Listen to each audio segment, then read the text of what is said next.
Hello, this is Christy Strickler with GetItScrapped.com. I'm here to talk with you about how to pile new and trendy products on your scrapbook pages while still telling a story. Memory keepers have a goal in mind when they make a scrapbook page. They want their photos to be represented and their stories to be recorded. There is a lot of creative satisfaction to be had in working with new and trendy scrapbooking product. That product can spur you on, it can inspire you to make a new page, especially when it's brand new.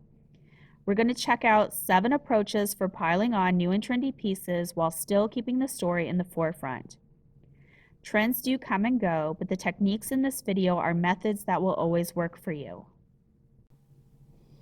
Our first approach is to write and add your journaling before you add the trendy product. Sean Fair says, "This is a page about my discovery of new favorite movie, Moonrise Kingdom. I've been waiting a long time for this public library October afternoon collection to appear. So I piled on as much of it as I dared and combined it with feathers, wood veneer, especially the glasses, and washi tape. I think the best way to make sure the story is there is to add the journaling first. I did this by typing my story up on a fresh 8.5 by 11 page before adding the first embellishment.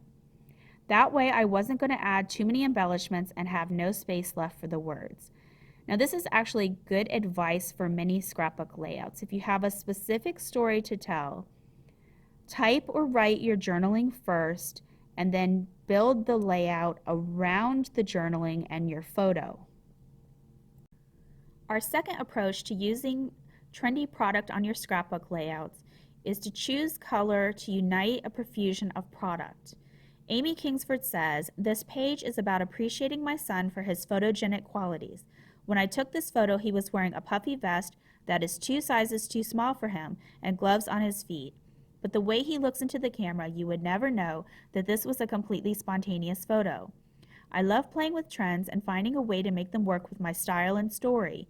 Here I've used trendy chevrons, stripes, die cuts, flare, and sequins. I often use a lot of product on my pages, and I have several approaches for keeping the focus where it belongs. Here I used color as the glue that holds everything together, pulling product from several kits, but only in the colors that matched for my scheme." So essentially you can choose a color palette and then choose product that fits that palette. On Amy's page, it's a navy blue, a lighter blue, and yellow, with gray as the basic for the canvas.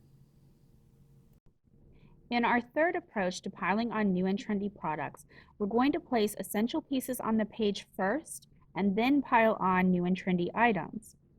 Marie-Pierre Capistran says, "This is a page about where my family is at right now. There are lots of trendy elements here. Watercolor background, gold elements, mini wooden clothespins, script title, drops of India ink, chevrons, flare, and wooden button with embroidery. On my pages, the story always occupies a lot of space. I plan my page with all I want to say in mind, and then I build around it. This way, what is important for me is always taken care of first. Then I can just play with all the elements I love, trendy or not, and have fun."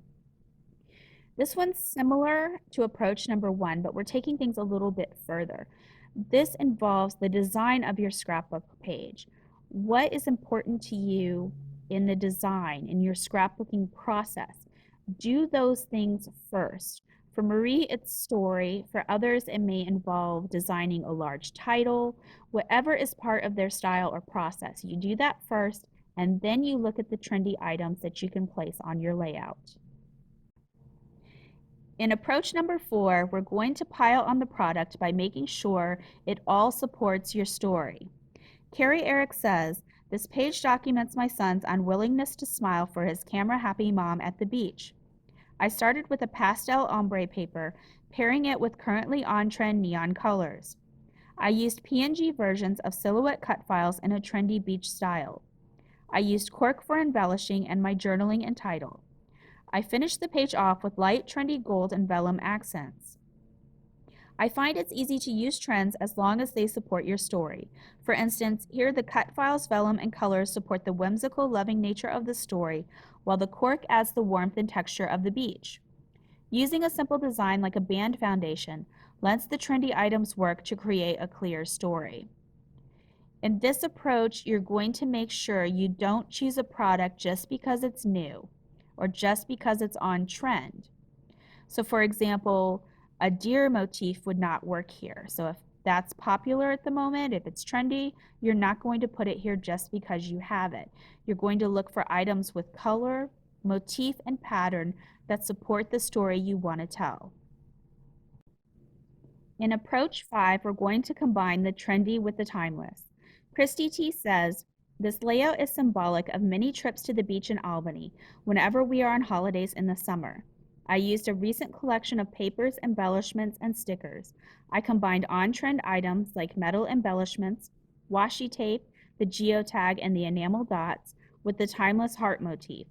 Lots of currently trendy products include text that can be used as the page title and as short journaling bits to support the story and set the mood. In this particular layout, she's chosen a timeless motif, and that would be a good place for you to go as well. Combine the timeless motif with the trendy items. You can also choose a timeless design. We saw that in the example before with Carrie Eric's layout, in which she chose a simple band foundation to pull her items together. For approach 6, you're going to choose and place products to create repetitions with variety. Karen Poirier Brody says, this page is about visiting Anna's blackboard in the Palace of Thailand, Siam. I paged through Vogue magazine and saw that red lace is popular and that lace with masculine fabrics is very current. Black and white are also on trend. To get my trendy look, I used yellow and red with black and white neutrals and masculine elements like pinstripes, herringbone, and office supplies. Using a simple color scheme and solid design techniques like incorporating repetitions with variety lets me use more stuff and still keep the design simple and clear. Let's take a quick look at Karen's page. I'm going to point out some of the repetitions to you. She's repeating the red and the lace on the left side of the photo. There's red in the embellishment cluster on top, it's in the bottle cap, and red again on the labels to the far right. Yellow is probably the lightest used color. It's in that cluster at the top with the rose, the heart, and the star, and then appears again in the border below the photo in the labels. Black is used in a variety of weights and patterns throughout the layout, and that's another thing that you can do is vary the patterns and the weight of those patterns as you use them throughout the layout. You'll still get repetition and variety, but it's unified by the color. Our final approach is to choose one trendy product to start with and let it drive the rest of your choices. This is actually a page by me. I captured a photo of my son in a silly pose and used several on-trend pieces, including chalkboard-style elements, pattern paper with a brush script, speech bubbles, and neon. When I use trendy materials, I choose one to start with, and then I begin to compile the rest of my supplies. In this case, I started with the brush script pattern paper and chose most of my embellishments to support it from the same collection. So essentially choose one item and then build your supplies based on that item. We've seen several examples of how you can pile on new and trendy products while still keeping the story in the forefront. Remember that these techniques are timeless and they can be used regardless of the trends. So we all know trends change pretty frequently, but the techniques don't. If you would like to see the original article that accompanied these pages, I'll link to it below this video on YouTube. For more scrapbooking inspiration, visit getitscrapped.com/blog.